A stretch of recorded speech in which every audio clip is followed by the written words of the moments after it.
নমস্কাৰ এই মুহূৰ্তত আহি পৰিছে ৰাজ্যখনৰ বাবে খন্দিয়াৰ কেইবাটাও বিগ ব্ৰেকিং নিউজ। আজি 17 মাৰ্চ অসমৰ লগতে ভাৰতৰ বিভিন্ন প্ৰান্তৰ পৰা খন্দিয়াৰ কেইবাটাও খবৰ আহি পৰিছে। এই মুহূৰ্তত জনাই আছো এটা ব্ৰেকিং নিউজ। আজি দিল্লী কঁপাই তুলিছে মুছলমানে। ভাৰতৰ বিভিন্ন প্ৰান্তৰ পৰা মুছলমানসকল আহি একত্ৰিত হৈছে দিল্লীত আৰু 10 বজাৰ লগে লগেই আৰম্ভ হৈছে এখন যুদ্ধ। নিয়ন্ত্ৰণৰ বাহিৰত হৈছে দিল্লীৰ যন্ত্ৰৰ মন্ত্ৰৰ প্ৰতিবাদী কাৰ্যসূচী। দিল্লীত 10 বজাৰ পৰা আৰম্ভ হৈছে তীব্ৰ প্ৰতিবাদ। নিয়ন্ত্ৰণৰ বাহিৰত দিল্লীৰ যন্ত্ৰৰ মন্ত্ৰৰ প্ৰতিবাদী কাৰ্যসূচী। মুছলমানক জুকাই লৈ বিপদত পৰিছে মোদী চৰকাৰ। মোদী চৰকাৰৰ বিৰুদ্ধে ওলাই আহিছে লাখ লাখ মুছলমান। ওয়াকফ সংশোধনী বিধায়কৰ বিৰুদ্ধে ওলাই আহিছে লাখ লাখ মুছলমানক জুকাই লৈ বিপদত পৰিছে প্ৰধানমন্ত্ৰী নৰেন্দ্ৰ মোদী। মুছলমানৰ ৰুখত পৰাৰ ভয়ত বিজেপিৰ মন্ত্ৰী বিধায়কেও জনাইছে সমৰ্থন। মুছলমানৰ ৰুখত পৰাৰ ভয়ত বিজেপিৰ মন্ত্ৰী বিধায়কেও সমৰ্থন জনাইছে। পৰিস্থিতি নিয়ন্ত্ৰণৰ বাবে অন্য ৰাজ্যৰ পৰা মোতায়েন কৰা হৈছে আৰক্ষী বাহিনী। দিল্লীৰ পৰিৱেশ অতিকৈ ভয়ংকৰ হৈ পৰিছে। মুছলমান প্ৰতিবাদকাৰীৰ হুংকাৰ, অধিকাৰ নাপালে চকীয়েই কাটি আনিম, এইখন চৰকাৰৰ চকী কাটি পেলাম বুলি মন্তব্য কৰিছে মুছলমানে। দিল্লীৰ যন্ত্ৰৰ মন্ত্ৰত হাহাকাৰ পৰিস্থিতিৰ সূচনা হৈছে। চৰকাৰ গঠন কৰিয়েই প্ৰথমবাৰলৈ বৃহৎ প্ৰতিবাদৰ সন্মুখীন হৈছে বিজেপি চৰকাৰ। 28খন ৰাজ্যৰ লাখ লাখ মুছলমান লোক সমবেত হৈছে একেলগে আৰু মুছলমানৰ অধিকাৰ গুঢ়াই নিদিলে বিজেপিক উফৰাই দিয়াৰ হুংকাৰ প্ৰদান কৰিছে মুছলমানে।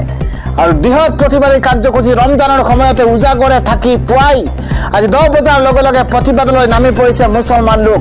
ইতিমধ্যে প্ৰতিবাদত মুকলি সমৰ্থন কিংমেকাৰ চন্দ্ৰবাবু নাইডু আৰু নীতিশ কুমাৰৰ। প্ৰতিবাদে যাতে ভয়ংকৰ ৰূপ নলয় যন্ত্ৰৰ মন্ত্ৰত গঢ়ি তোলা হৈছে নিশ্চিন্ত নিৰাপত্তা ৰক্ষী। খন্দিয়াৰ পৰৱৰ্তী ডাঙৰ খবৰ হৈছে ইফতাৰৰ সময়তে মুফতি গুলিয়াই হত্যা কৰা হৈছে। দিল্লীৰ প্ৰতিবাদৰ পূৰ্বেই জমিয়ত উলেমা ইছলামৰ নেতাক হত্যা কৰা হৈছে। এটা ডাঙৰ খবৰ জনোৱাৰ চেষ্টা কৰিছো। কুৱেইটৰ বিমান বন্দৰত গুলিয়াই হত্যা জমিয়তৰ মুফতি আব্দুল বাকি নুৰজাইক। ডাঙৰ খবৰ জনোৱাৰ চেষ্টা কৰিছো। কুৱেইটৰ বিমান বন্দৰত গুলিয়াই হত্যা কৰা হৈছে জমিয়তৰ মুফতি আব্দুল বাকিক। জমিয়ত উলেমা ইছলামৰ জ্যেষ্ঠ নেতা আছিল মুফতি আব্দুল বাকি। কুৱেইট বিমান বন্দৰত উঠাৰ সময়তেই নিৰ্বিচাৰ গুলী মুফতিৰ ওপৰত। পৰিচালনা কৰি বিমান বন্দৰৰ পৰা পলায়ন কৰিছে আততায়ীয়ে। লগে লগে মুফতিগৰাকীক ভৰ্তি কৰোৱা হৈছে চিকিৎসালয়ত, কিন্তু অৱশেষত মৃত্যুৰে যুঁজি হাৰ মানিছে জমিয়তৰ মুফতি আব্দুল বাকি নুৰজাইয়ে। এফালে যন্ত্ৰৰ মন্ত্ৰত মুছলমানৰ অধিকাৰ বিচাৰি প্ৰতিবাদ আৰু আনফালে মুফতিক হত্যা। ঘটনাৰ পিছতে কঁপি গৈছে সমগ্ৰ বিশ্ব। পাকিস্তানৰ যথেষ্ট প্ৰভাৱশালী নেতা আছিল আব্দুল বাকি নুৰজাই। আজিৰ পৰৱৰ্তী ডাঙৰ খবৰ হৈছে চন্দ্ৰবাবু নাইডু আৰু নীতিশ কুমাৰ থকালৈ মুছলমানক একো কৰিব নোৱাৰে বিজেপিয়ে। চন্দ্ৰবাবু নাইডুক নীতিশ কুমাৰ থকালৈকে মুছলমানক একো কৰিব নোৱাৰে বিজেপিয়ে। দুই কিংমেকাৰক মুছলমানৰ পক্ষ নেৰিবলৈ আহ্বান জনাইছে এআইএমআইএমৰ নেতা আছাদুদ্দিন ওৱেইছিয়ে। ডাঙৰ খবৰ ব্ৰেকিং নিউজ জনোৱাৰ চেষ্টা কৰিছো। সদায়ে মুছলমানৰ পক্ষত থাকি মাত মাতি যাবলৈ অনুৰোধ জনাইছে চন্দ্ৰবাবু নাইডুক নীতিশ কুমাৰক। বিগ ব্ৰেকিং নিউজ জনোৱাৰ চেষ্টা কৰিছো। মুছলমানৰ বিপদৰ সময়তে দুই কিংমেকাৰৰ সহায় মুছলমানে কোনোদিনেই নাপাহৰে। অনাগত দিনতো এনেদৰেই মোদী চৰকাৰৰ শাসনৰ বিৰুদ্ধে মাত মাতি যাবলৈ আহ্বান জনোৱা হৈছে। যদিহে কিংমেকাৰ চন্দ্ৰবাবু নাইডু নীতিশে সদনত আমাক সমৰ্থন কৰে তেন্তে ওয়াকফ বিধায়ক গৃহীত নহয়।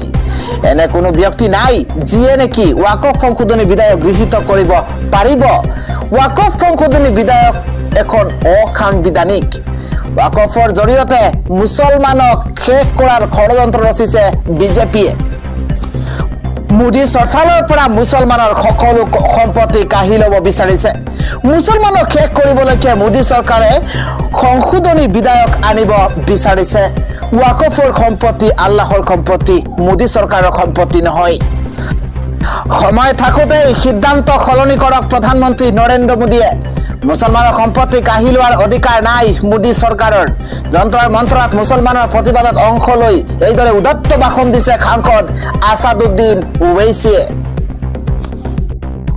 সংশোধনী বিধায়ক উত্থাপিত হলেই মোদী চৰকাৰৰ বিৰুদ্ধে সন্মুখৰ পৰা যুঁজিব কিংমেকাৰ নীতিশ নাইডুৱে মুছলমানৰ পক্ষত থাকি মোদী চৰকাৰৰ বিৰোধিতা কৰিবলৈ সাজু নীতিশ কুমাৰ চন্দ্ৰবাবু নাইডু প্ৰয়োজনত বিজেপিৰ সংগ ত্যাগ কৰিব বুলি ঘোষণা দুই কিংমেকাৰক মুছলমানৰ পক্ষ নেৰিবলৈ আহ্বান আছাদুদ্দিন ওৱেইছিৰ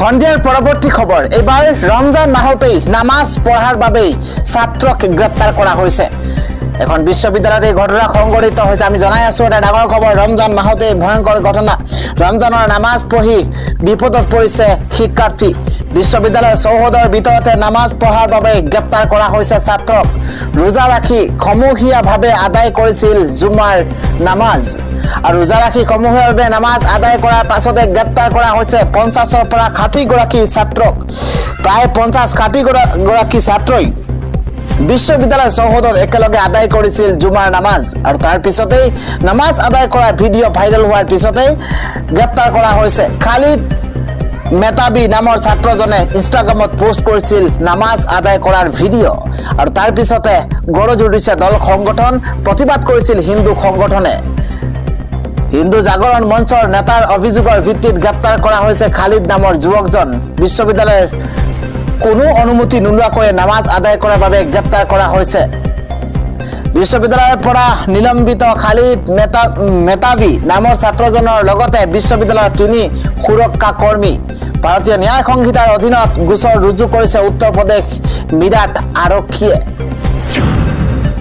আন এটা ডাঙৰ খবৰ হৈছে ভাল খবৰ হৈছে এবাৰ দ্বাদশ শ্ৰেণী উত্তীৰ্ণ হলে আপুনি পাব চাকৰি এটা ব্ৰেকিং নিউজ ডাঙৰ খবৰ জনোৱাৰ চেষ্টা কৰিছো নিবনুৱা যুৱক যুৱতীলৈ খবৰ দিছে চৰকাৰে দ্বাদশ শ্ৰেণী উত্তীৰ্ণ হলে এতিয়া পাব আপুনি চাকৰি আগন্তুক 10 এপ্ৰিলৰ পূৰ্বেই আবেদন কৰক এই চাকৰিৰ বাবে আগন্তুক 10 এপ্ৰিলৰ পূৰ্বেই আবেদন কৰাৰ সুযোগ লাভ কৰিব অনলাইন আবেদনৰ প্ৰক্ৰিয়া আৰম্ভ কৰিছে 12 মাৰ্চৰ পৰা আৰম্ভ হৈছে ইতিমধ্যে আপুনি আবেদন কৰিব পাৰিব কি নথি লাগিব দশম আৰু দ্বাদশৰ মাৰ্কশ্বিটৰ প্ৰয়োজন হ'ব সাৰ্টিফিকেটৰ প্ৰয়োজন হ'ব ক্লাছ 10 আৰু 12ৰ মাৰ্কশ্বিট সাৰ্টিফিকেটৰ প্ৰয়োজন হ'ব স্ক্যান কৰাৰ স্বাক্ষৰ প্ৰয়োজন হ'ব দশম আৰু দ্বাদশৰ দুইটা নথিৰ প্ৰয়োজন হ'ব পাছপোৰ্ট সাইজৰ এখন ফটো আপোনাৰ দৰকাৰ হ'ব আপোনাৰ কাষ্ট সাৰ্টিফিকেটৰ প্ৰয়োজন হ'ব এই নথিসমূহ হলে আপুনি কৰিব পাৰিব আবেদন 250 টকা ধাৰ্য কৰা হৈছে আবেদনৰ মাসুল 45% নম্বৰ লৈ উচ্চতৰ মাধ্যমিকত উত্তীৰ্ণ হলেই চৰকাৰী চাকৰিত কৰিব পাৰিব আপুনি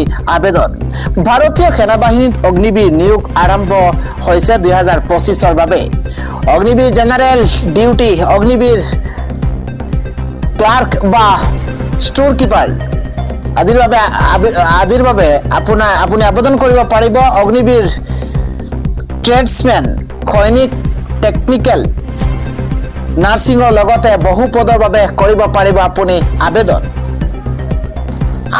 বাবে এটা বিশেষ ওয়েবসাইট হৈছে www.joinindianarmy.nic.in পুনৰবাৰ জনাইছো ওয়েবসাইটটো www.joinindianarmy.nic.in এই ওয়েবসাইটত পাব আপুনি সকলো তথ্য আজিৰ খন্দিয়াৰ আন এটা ডাঙৰ খবৰ হৈছে শিক্ষকসকলৰ বাবে সুখবৰ আছে শিক্ষামন্ত্ৰী ৰণোজ পেগুৱে কৰিছে বৃহৎ ঘোষণা ৰাজ্যত আকৌ মুকলি কৰা হৈছে শিক্ষক বদলিকৰণৰ পৰ্টেল 18 মাৰ্চৰ পৰা শিক্ষকসকলে আন্তঃজিলা বদলিকৰণৰ বাবে কৰিব পাৰিব আবেদন বদলিকৰণৰ আবেদনৰ অন্তিম সময়সীমা 30 এপ্ৰিল এটা ভাল খবৰ জনোৱাৰ চেষ্টা কৰিছো গৰমৰ বন্ধৰ সময়তে শিক্ষক বদলিকৰণৰ প্ৰক্ৰিয়া সম্পূৰ্ণ কৰিব ৰাজ্যৰ শিক্ষা বিভাগে চাকৰিকাল 10 বছৰ সম্পূৰ্ণ হোৱা শিক্ষকসকলক দিয়া হ'ব অগ্ৰাধিকাৰ 10 বছৰ সম্পূৰ্ণ হোৱা শিক্ষকসকলক দিয়া হ'ব অগ্ৰাধিকাৰ দিব্যাংগ বা বিশেষভাৱে সক্ষম শিক্ষকসকলৰ চাকৰিকাল 2 বছৰ হলেই পাব অগ্ৰাধিকাৰ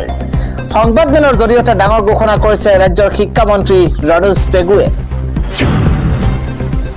আন এটা আন্তঃৰাষ্ট্ৰীয় ডাঙৰ খবৰ হৈছে এবাৰ দ্বিতীয় সিৰিয়া হ'বলৈ গৈ আছে পাকিস্তান কিয়নো 100ৰো অধিক পাক সেনাৰ মৃত্যু হৈছে এটা বিগ ব্ৰেকিং নিউজ জনোৱাৰ চেষ্টা কৰিছো কিয়নো দ্বিতীয় সিৰিয়া হ'বলৈ গৈ আছে পাকিস্তান সন্ত্ৰাসবাদীৰ টাৰ্গেট হৈ পৰিছে এতিয়া পাক সেনা পাকিস্তানী সেনাক খাপ হৈ খুটিছে দুই বিদ্ৰোহী সংগঠনে সন্ত্ৰাসবাদীৰ টাৰ্গেট হৈ পৰিছে এতিয়া পাক সেনা পাকিস্তানী সেনা খাপ হৈ খুটিছে দুই বিদ্ৰোহী সংগঠনে বিগত 48 ঘণ্টাত পাকিস্তানত 57ৰো অধিক আক্ৰমণ হৈছে বিএলএ আৰু টিটিপিৰ আক্ৰমণত পাকিস্তানত হাহাকাৰ পৰিৱেশৰ ঘোষণা হৈছে দুই বিদ্ৰোহী সংগঠনৰ ইটোৰ পাছত সিটো কুটাঘাতমূলক কাৰ্যকলাপ